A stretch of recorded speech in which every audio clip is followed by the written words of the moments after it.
Le numéro 81 de l'Automne des opportunités vient de paraître. Le magazine d'information du cabinet civil de la présidence de la République du Cameroun barre sa une par une photo expressive. Un tête-à-tête, un moment de convivialité entre le chef de l'État et les tenants des institutions parlementaires du pays. Paul Biya en parfaite communion avec les civils et les militaires, unis pour une nation debout.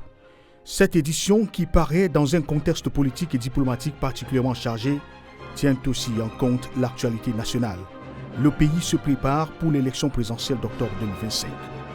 Le ministre directeur du cabinet civil, Samuel Vondo Ayolo, en parle dans son éditorial. Il appelle à un processus électoral pacifique, responsable et démocratique. Il insiste sur le fait que la présidence de la République n'est pas un tremplin pour des aventuriers inexpérimentés, mais une fonction qui exige un leadership éthique, un profond engagement national et une réelle disposition au sacrifice. En premier, dans les faits marquants de cette édition, la célébration de la 53e fête nationale du Cameroun le 20 mai 2025 sous le thème « Armée et Nation unies pour un Cameroun paisible et prospère ». Le magazine du cabinet civil illustre la solennité de cet événement national avec des images et des reportages retraçant la parade des militaires et civils présidée par le chef de l'État Paul Biya à Yaoundé. Le président y apparaît comme le garant de l'unité nationale face à une jeunesse engagée, une armée disciplinée et un peuple rassemblé autour de l'idéal du vivre ensemble. Sur le plan diplomatique, le temps des opportunités revient sur le renforcement des relations entre le Cameroun et l'État du Vatican. Le président Paul Biya y était représenté par le ministre de l'administration territoriale Paul Atangandji à l'occasion des funérailles du pape François, puis l'intronisation du pape Léon XIV.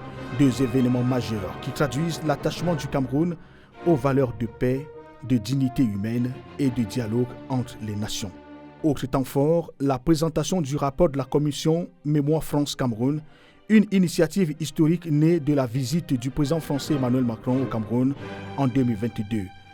Ce document de plus de 1000 pages revient sur la période de 1945-1971, analysant le rôle de la France dans l'histoire du Cameroun.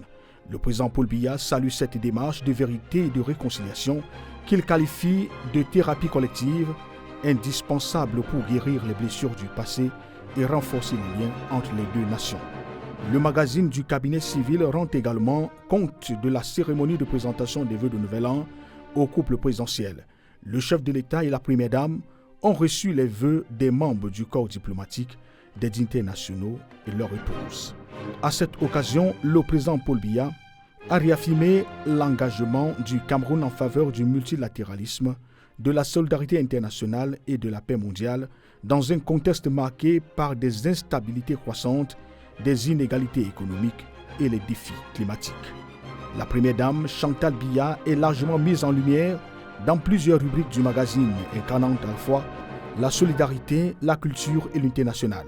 Au cours du premier semestre 2025, elle a confirmé son rôle central dans la vie sociale et diplomatique du Cameroun. Des images fortes de son activité, l'on retient la réception des vœux de Nouvel An des épouses des membres du corps diplomatique accrédité à Yaoundé et des corps constitués nationaux, la commémoration du 40e anniversaire du Rassemblement démocratique du peuple camerounais RDPC à Mvomeka, les cérémonies en faveur des enfants, les actions du CIRAC, Cercle des Amis du Cameroun, et les collaborations avec les partenaires comme l'Ordre souverain de Malte, puis sa participation active à la fête nationale aux côtés de son illustre époux. Cette édition de Le Temps des opportunités renseigne le lecteur sur les actes du chef de l'État concernant la vie de la nation. Un total de 35 décrets et 11 arrêtés signés.